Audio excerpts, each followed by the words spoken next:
Welcome back to the Power and Purpose podcast. I am Vanessa Soul, your host. Thank you for joining me here for today's solo podcast episode. This topic is about a money belief, deserving versus desiring. And I want to dive into this today because I was watching a show over the weekend called The Trust. By the way, I typically don't watch a lot of TV. Like I might watch maybe 30 minutes of TV outside of YouTube. I'm always watching YouTube because I'm always watching podcasts and all types of stuff. But as far as like Netflix or reality, I certainly don't invest my time into a lot of TV. But last week was a very restful, chill week intentionally. So I was kind of using TV as my anchor and Netflix and some of the shows on there. So I was watching The Trust, and it's one of those money contestant shows. And I was watching another one too, The $1 Million Secret. And it was kind of fun just to watch people's personalities. And I was applying astrology to people's personalities. Like, oh, wow, this person's probably a Gemini midhaven, or they're probably like a Taurus rising, or certain things like that. But during the show on The Trust, I got triggered. Like I want to say in the beginning, I noticed that I was like a little triggered when there was some of the interviews happening with some of the contestants. And then they kept kind of reinforcing this belief that we're going to unpack here in this episode. So we'll talk about it. But I kept getting more and more triggered. And by the time I had finished watching, like I binge watched like 2 or 3 episodes, I was like really triggered about this. And I went to ChatGPT and I'm like, okay, why?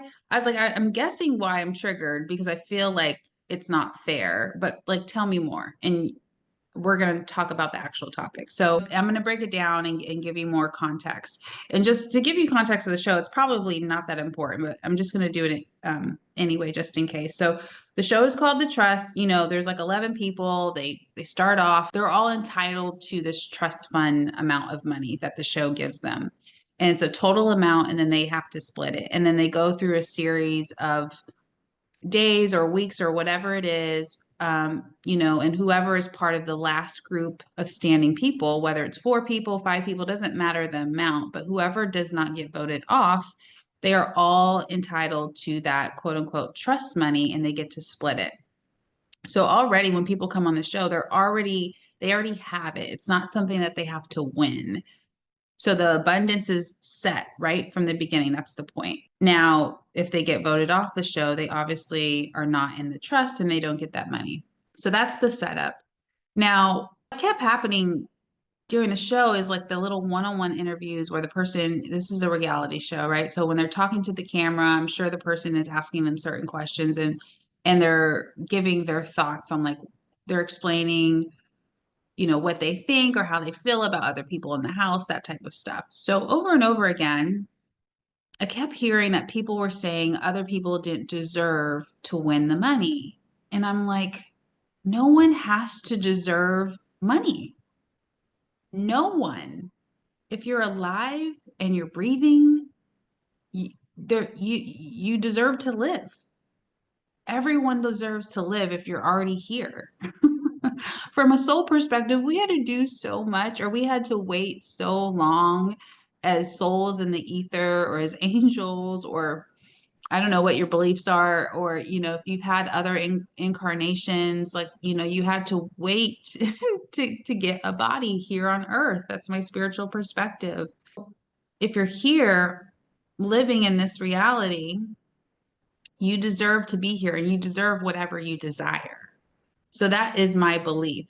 Now, the reason why certain contestants kept saying one person in particular did not deserve the money is that it came out on the show through some games and some of the exercises that they were doing, that the producers, I'm sure, leaked a little bit of information about one of the contestants, and people had to guess who it was, like who did that fact belong to. And so the producers had a game, and they said one of you is a millionaire. And obviously people are on this show to win money, right? Like I said, at the end, they all get like 200 and something thousand to split, which is not a lot of money. I understand when you're splitting it among several people. Um, But, everyone knew the rules of the game and they were all there for their own reasons. When that fact about one of the contestants not or being a millionaire, so many people in the house turned on that person. And it was a 22-year-old guy. I'm not going to get into much in the story. It's probably not important. I think he came from like a real estate family and he had his own real estate company, at 22. And that's kind of like the work that he was in. And he was there for the experience, right? Like here he is, 22 years old, just wanting to be there for the experience, get life experience. Because side note, when we're doing anything to increase our income or profit or opportunity, and opportunity is currents too, by the way, just to put that out there. When we're doing it, it's not always just about the money for any of us.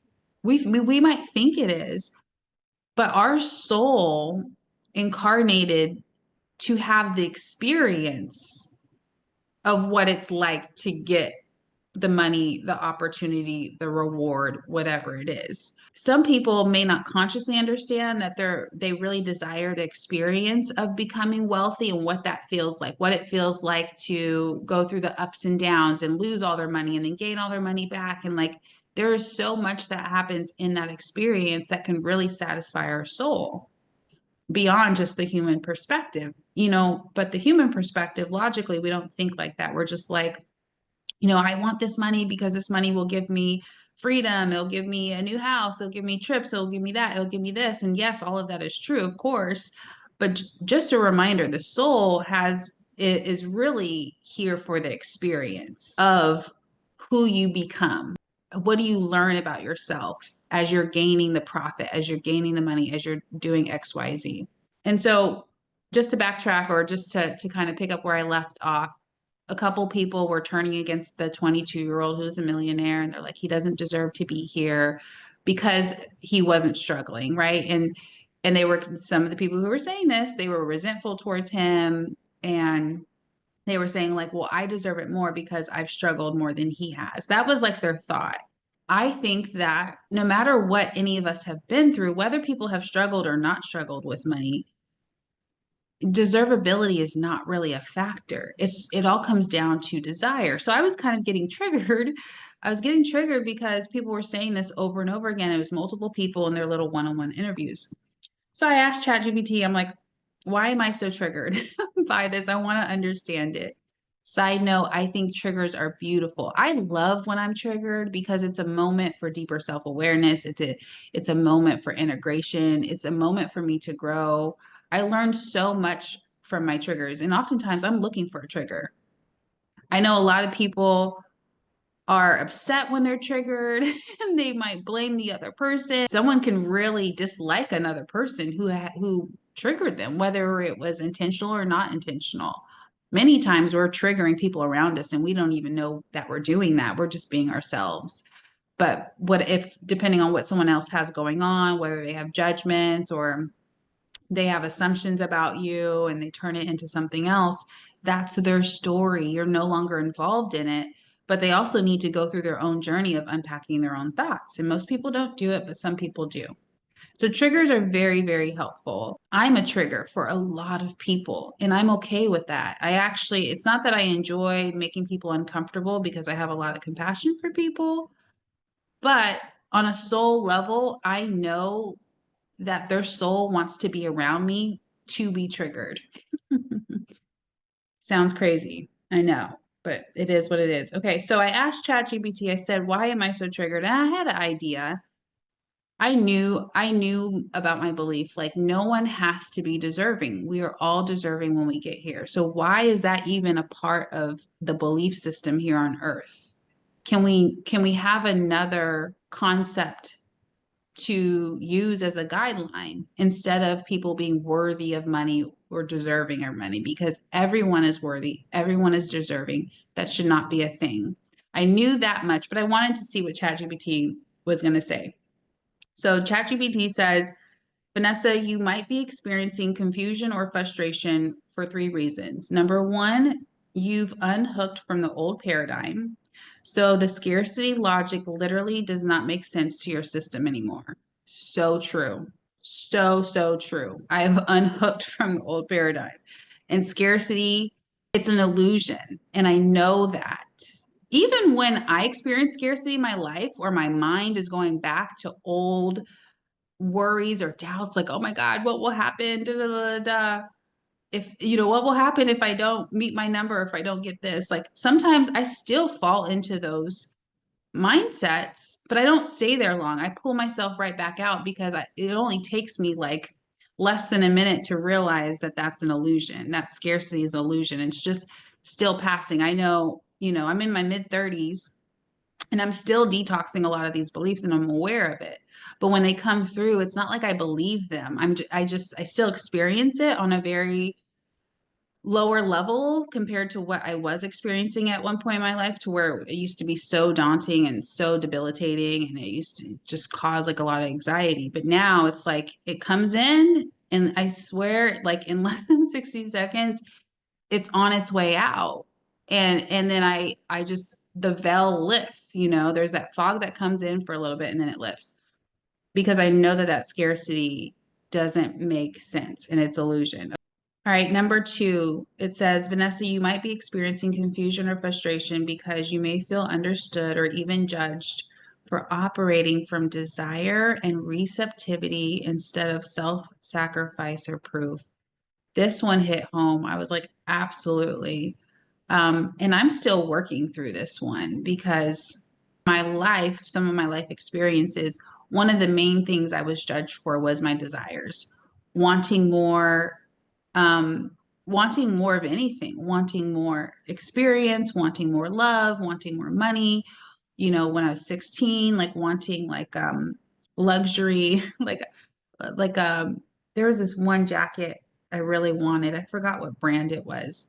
Um, it was like a $200 jacket when I was like 16, and I forgot what happened. I think my dad promised me he was going to give me the money for it, and I think it was like a week late or something, and I wanted the jacket like the week that I wanted it, and he's like, "Hey, we'll have to get your $200 jacket next week," and I threw a fit, right? And then my dad he wasn't happy that I threw a fit, and it kind of made him upset because I was, in his eyes, I was being such a brat. That might have been valid. I kind of agree with that. My perspective at 16 was a little self-centered. Like, if I want this $200 jacket this week, I should have it this week, right? But and I'm smiling and I'm laughing about that experience because like I just didn't have, my perspective on money was a little different then. And but not just that, but that experience, I think that my parents might have felt a little stressed because I was being a little demanding about it. So in turn, it came off as, from my perspective, me wanting more is not okay. Right. And there's so many other situations in my life where people judged me for, you know, wanting more, doing more. I was a dancer. I worked at a strip club for a long time. If you listen to my podcast, you've probably heard my story so many times about that experience. It was beautiful. It was crazy. It was chaotic. It was a lot of things. It's not good or bad. It was what I was. It gave me so much life experience.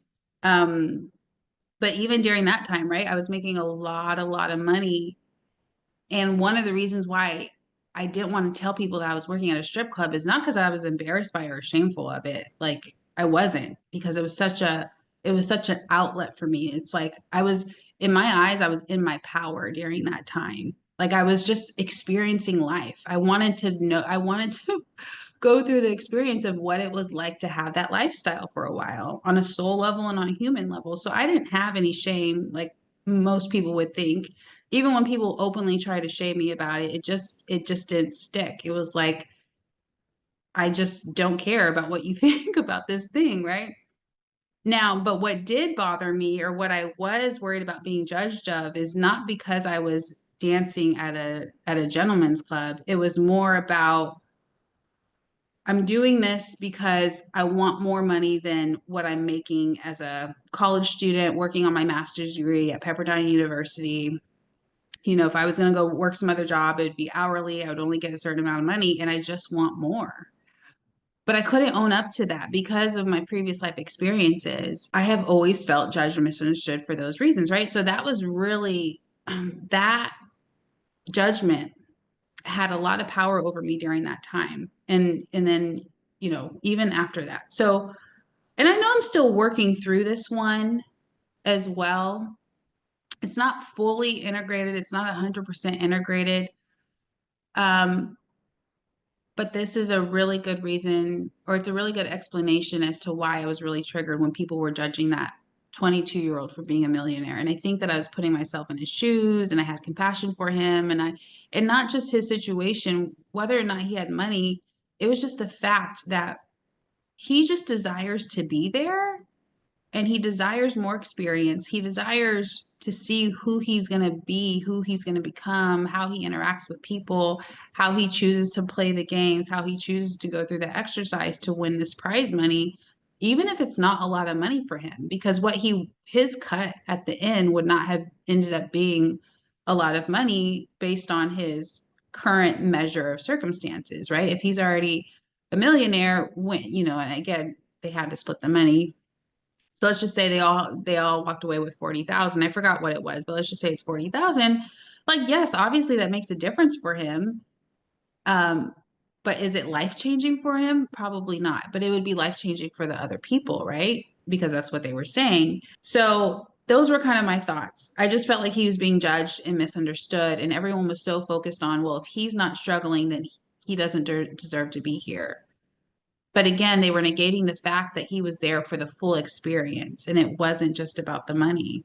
And even if, even if he did want to go earn a quick 40,000 outside of how he normally makes his money, who's to judge if that's right or wrong for him? So that's kind of what I was thinking. And then the last thing that ChatGPT gave me, it said, Vanessa, you might be experiencing confusion or frustration because you're sensitive to how these beliefs keep people small, stuck, and resentful. And you want them to see that there's another way. Absolutely. Absolutely.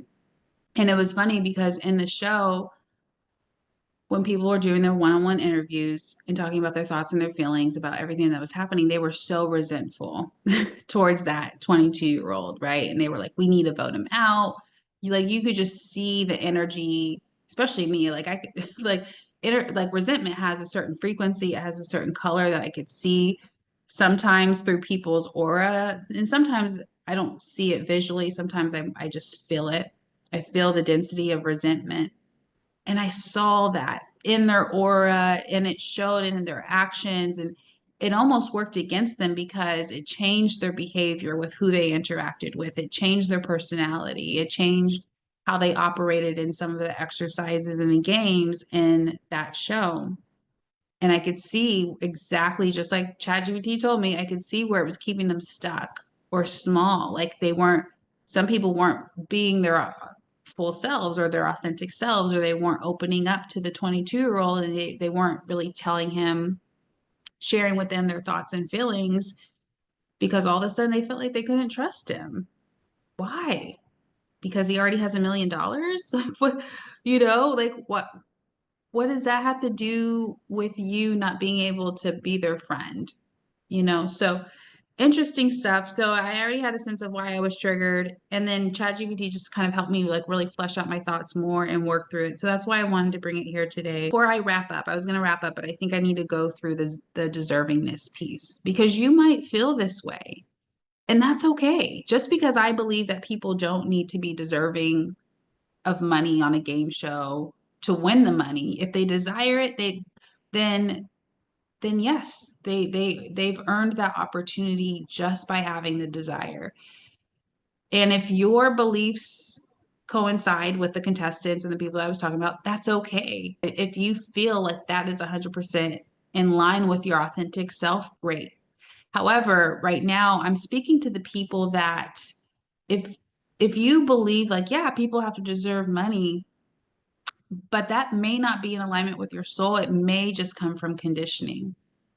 And my goal here is to help you understand who you are at your core. What are your beliefs outside of your conditioning? Conditioning and programming is helpful to a certain extent, because when we come into this world, if we didn't have any conditioning or any programming, we would fall for anything. But at a certain point, you're coming into your own beliefs.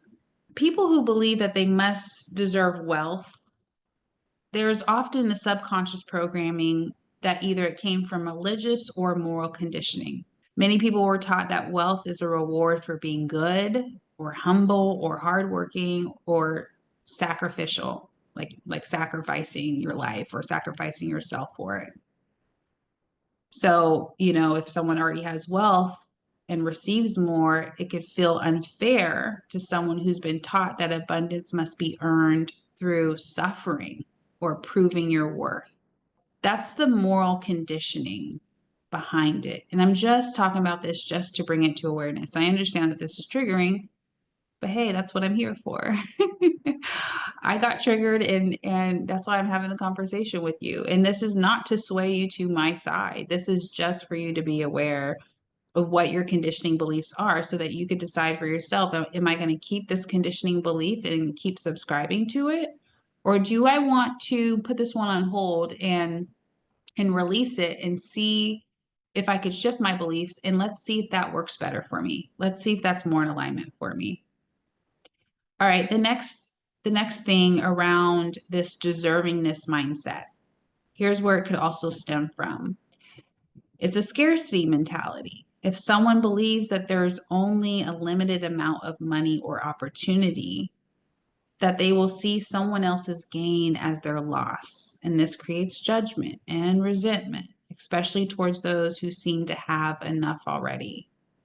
Right. And so this is the scarcity mindset.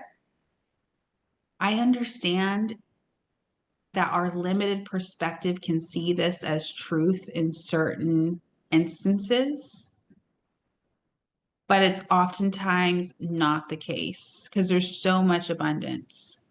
And let's use that show as an example, The Trust that I was talking about. People voted that person off, the millionaire, because of the scarcity mindset, right? They felt like if he would have stayed, it would have took more out of their pocket and they would lose, whatever. They would lose. But they didn't think about what they would gain if they would have just not known that information, or if they would have known that information and not really used it to judge him. What could they have gained from that friendship? Maybe that would have been the lifelong friendship where that person would have been at their bedside, you know, at the end of their life on their way out to heaven. What if that person would have been like the godparent of their kids? What if that person would have been like a great person to network with and opened up other doors for the people on the show if they stayed friends later and got them, book deals, or introduced them to someone that would open up their next chapter? There's so much abundance in this world. We never know how it's going to show up. But when we think from this scarcity mindset, like the people did when they were judging that person, the 22-year-old millionaire, they'll never know what type of abundance was there for them in that friendship. Reminder, abundance is not about money. It's just about having enough opportunity and experience. And we know that relationships cannot have a cost, right? We know that the most valuable relationships in our lives cannot be bought or sold. And people may not get to know what that friendship could have held for them if they would have just not judged that person. Hopefully that's landing for you. Okay. All right. And the third thing, where this deservingness mindset comes from, like what type of subconscious programming, what's the thing, what's the root cause here, or the root belief? It comes from unprocessed shame or unprocessed self-worth issues. When people don't believe that they're worthy of more, they project onto others, thinking others shouldn't be allowed to receive more, or they should only receive more if they meet some type of imaginary standard. Maybe people on that show would have been okay if that 22-year-old millionaire said he was there to get the $40,000 for, some type of cause, like a children's charity, right? Like, then that made them would have feel better. But like, right? So that's that imaginary standard. Then they would have been like, oh, yes, he is worthy of receiving this money because he's going to give it all away. But that's not their decision, right? If, again, this goes back to, for me, if we desire something, we can have it. I believe that's a universal law. So, this unconscious programming, if you believe that this person doesn't deserve it because they already have enough, even if they just want the experience, even if they just want this, I feel like I'm not worthy unless I get more money. This is the part of the subconscious belief, right? I feel like I'm not, I don't feel good about myself unless I have more. But that person already has what I want. So they shouldn't receive it. You see how this is like that underlining belief? So hopefully you're open to receiving this conversation and you could see like, ask yourself, do I need to review my beliefs around deservingness? And the three root beliefs that I gave, like where this deservingness mindset comes from. It doesn't have to fall into these three, but these are the three that I highlighted. Is one, it can come from that religious and moral conditioning. Two, that scarcity mindset, which I explained. And then three, it's the self-worth issues. It's the shame that we haven't processed and we haven't transmuted it. So just really understand where your beliefs come from. And, if you're on the same page as me, if I'm opening you up to something here and you're receptive towards it, abundance isn't a desire. It's not about deserving. That's how you can start to transform that belief. If you're like, wow, Vanessa, like, yeah, I don't want to have to believe that people deserve money either. I want to just believe that if they desire it, then they get the opportunity, right? So scarcity and conditioned worthiness is an illusion. That's what's behind my beliefs here, where I'm just saying abundance is about desire, not deserving. If you're alive, you're worthy, period. You don't have to earn your desires, even though society tells us that we do. And for a long time, that was a part of our structure. And I feel like that's ending pretty soon. I don't think that's going to be a part of our construct here in this matrix very long. I think it's starting to shift now. And I think in like 5, 10, 20 years, that construct is going to completely dismantle. All right. So you don't have to earn your desires, you just have to align with them. And that's where we struggle and we're like, I don't know why I'm struggling. I desire this thing, but I'm not getting it. So am I not deserving? No, you're just working on being in alignment. And the more conscious and intentional you are about how you can align with that desire, the more in alignment you'll be, the more of it you'll receive, right? Whether this is money, love, travel, experience, adventure, whatever it is for you, align with it. If you want to travel all year long and you keep trying to make plans for it and it doesn't happen, you're probably not in alignment with that lifestyle. Is your calendar fully booked? Do you have like a million responsibilities every day in your local city to where you wouldn't be able to travel for a long period of time, right? The universe wants you to clear your schedule or switch up your lifestyle so that where you have availability and you don't have a lot of responsibilities anchoring you down in your current city to where you can go live for a year and just travel the world and do your work remotely. Do you have to show up in the office every day? If you have to show up in the office every day, if you make certain decisions and choices that will give you remote work, or you run your business remotely or whatever the thing is, now you're in alignment with that lifestyle of traveling for the whole year. Does that make sense? You have to be in alignment with that thing. I went through that. I was promoting, I'm a digital nomad now, but before I kind of felt stuck in Austin, Texas. I'm like, man, why am I stuck here? But I was also keeping my calendar booked with online, not online, yes, with online appointments, but also in-person healing sessions. So I was doing healing sessions out of my apartment at that time. I had the massage table. I don't know if you remember seeing in any of those dramatic, crazy healing sessions, energy work sessions, in person. And so is that conducive to the lifestyle of traveling? Not really. So I really had to kind of start tweaking those down and just saying I'm only available for online work, even when I was in the same city as someone. And I'll never forget, one of my friends was like, but you do in-person sessions and I live like 10 minutes from you. Why do we have to do an online session, Vanessa? I was like, hey, this is, I had to kind of explain it. It was just that whole travel thing was just an example. I wanted to give you an example that didn't use money, even though we are talking about money here. But you can see how you don't have to earn your desires. You just need to align with them. That could be a mantra. That could be an affirmation. Write that down. I don't have to earn my desires. I just have to align with it. If you can replace all the other limiting beliefs around deserving money with that affirmation, imagine what can open up for you on a day-to-day basis. That affirmation that I just gave you, it's so powerful because it shifts all those conditions and it reflects that universal abundance is here and that there's more than enough for everyone.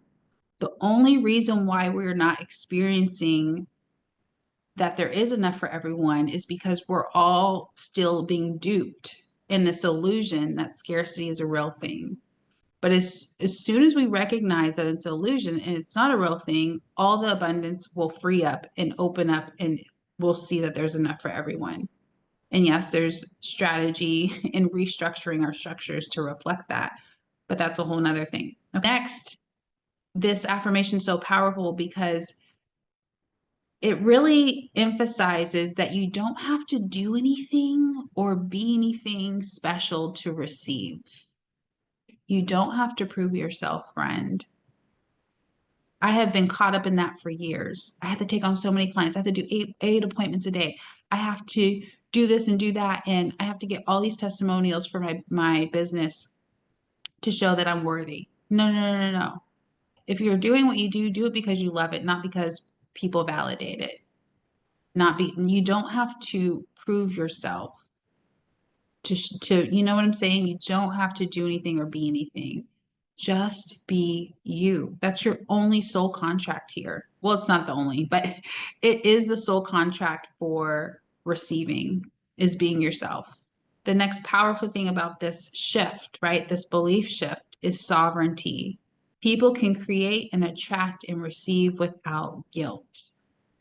So when you adopt this as a new belief that I don't have to earn my desires, I just have to align with them. I don't have to earn them. I don't have to deserve it. I don't have to be worthy of it. That's not a thing. I'm sovereign. I can create, I attract, and I can receive without guilt. One last example, and then we'll wrap this up pretty soon. There was a time where I received like a big check in the mail. It was like $10,000 and it was unexpected. And one of the previous jobs that I had, there was some kind of class action lawsuit. I had no knowledge of it. I didn't sign up for it. I didn't agree to it. I mean, I kind of knew it was happening. Like someone mentioned it to me one time. I was not working at that job. I had quit that job like 4 years, whatever ago from when this event happened. And then I got the check in the mail saying, hey, this class action lawsuit was won and here's your cut. And I'm like, okay, but I didn't even, do I have to agree? Because I didn't agree. I mean, eventually I had to sign some papers, but like initially I didn't take any initial steps to be a part of that class action lawsuit. So of course I accepted the money, but I have to admit there was a moment where I was like, ooh, like, do I deserve this? Because I didn't even file a complaint against this company, even though I was, an independent contractor for them. I felt like whoever did the work to get all that started, I felt like they had did so much to go to the attorney's office, to file the lawsuit, to do the class action, and then, the attorneys included everybody who had worked there during that period of time. So there was that thought process, but I worked through it. Right. And when I found out what the class action lawsuit was for, I was like, yeah, absolutely. Like, this is just fair because I had worked there and there was a list of things or whatever, like why we needed to be compensated that money, and it was valid. And I was like, I'm just existing. Like, and then that $10,000 at the time, I forgot what year this was. It was pre-COVID. That's how my brain works. It was this pre-COVID, after COVID. But that money came in and I was like, I'm just going to receive it. I'm not going to question it. And, I'm just going to receive it because I existed. I existed at that company, and then someone included me in the thing, and then here's the money. So that helped me work through that belief, so to speak. So hopefully this really brought up some things for you. If you contracted during this conversation, that means you were probably triggered, and that's okay. Again, triggers are a part of evolution. If we're not growing, we're not going to get triggered. If we resist triggers, we're not going to grow. You have to be willing to be uncomfortable, and discomfort is not always a negative thing, especially if your life is not in danger. So embrace discomfort, use discernment. But in this conversation, it's an invitation. So a good exercise after you listen to this podcast episode is to do some journaling in your phone. Ask yourself, do I believe that people have to be deserving of money? And chances are, if you're running a business, if you're an entrepreneur, or you own companies, or you're self-employed, or whatever it is, chances are, if you're not open to the type of abundance or opportunities that you would like to have, you might have this belief running in the background, the deserving. You might be thinking, I don't deserve to have more clients. I don't deserve to go on that big podcast. I don't deserve blank, blank, blank. You may not be saying it consciously to yourself, but it might be running in the background. You might think that I have to do something to deserve X amount of income. And if you received what my perspective through this whole podcast episode today, I'm telling you, you don't have to deserve it. You are already deserving. You are already worthy. If you desire it, let that desire align you to what you want. If you don't desire it, then no worries. I know a lot of people who don't desire wealth, and they're very open about it, right? And that's cool. And by the way, I could see that from someone's human design chart. I could see that from their astrology.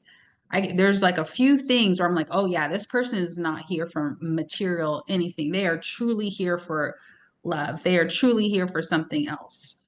But oftentimes, even when I meet people like that, they still have a lot of they still have a lot of stability and security financially.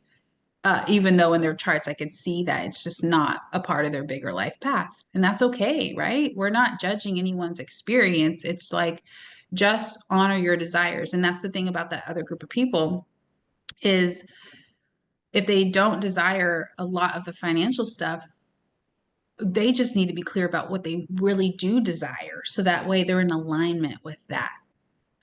All right. Beautiful, beautiful. I can't wait to see how this lands with you guys. Yeah. Namaste. Have a beautiful, beautiful week.